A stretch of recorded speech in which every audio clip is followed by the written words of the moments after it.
Did you see the moon last night? Overriding everything and all the sailors and growing people, only to eventually let go.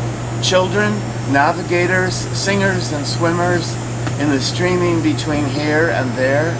The dance of the skydivers and of women and men, women and women, men and men, Bolero and the moon. Us sitting under, ourselves translucent, and the sky moon beam and changed its spell relieves us, and we begin the next dance of our destiny, becoming moon colonies of invisible laughters, smiles, sorrow, and breathing by the somewhat furry, almond-shaped frozen lakes, watching the frozen shakes, mortars and sighing. So at times, watching the lakes thaw, a bit of a temperature increase every 1,000 years, and we stay there to see and feel the music of thawing.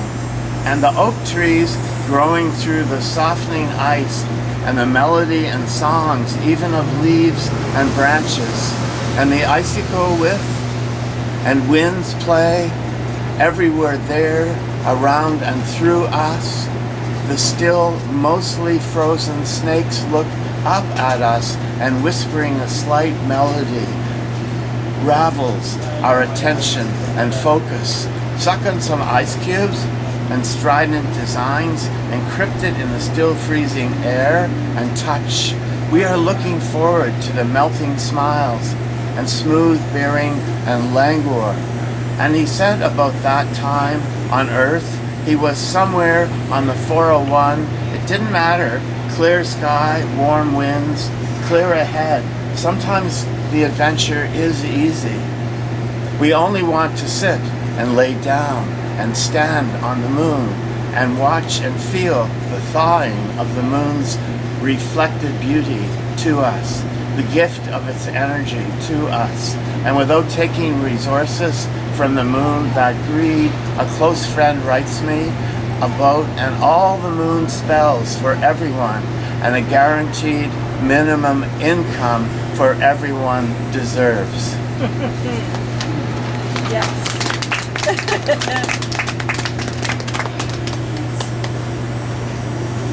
Grammatically, the last two lines are interesting, aren't they? Yeah. It's on a thin thread there, kind of.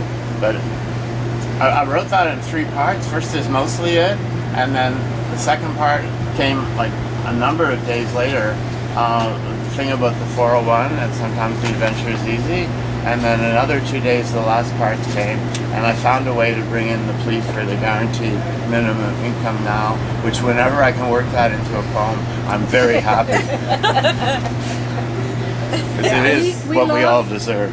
We love that idea. What was the name of that book we read about Sweden or Finland or one of those northern places where everybody does have a lovely guaranteed income, and when babies are born you get a special box that's padded, can be used for a bed, and enough clothing to keep your newborn safe and warm for the first, I don't know, 6 months or something. Like, honestly, with all the money that gets thrown around here, why aren't we doing that? Why can't we do as good?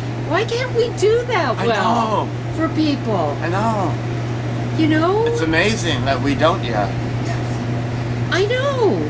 I mean, I think women try to do it for each other, you know, by giving them showers and little things for the baby. But for your country to give you something and say, this is a valuable person who's just come into the world, instead of, oh my gosh, here, you have another baby burden. Yes. that comes into the world, and it's not a burden. Very hard. Yeah, it's very hard. Yeah. Yeah. It's amazing. It is. It is. I hope the news of what you were saying filters through people and they all get it, you know. And then there would be a massive shift in the polls. Instead of going conservative, they go liberal NDP, you know. Yeah. Oh yeah. Which is where the intelligence is. Isn't it?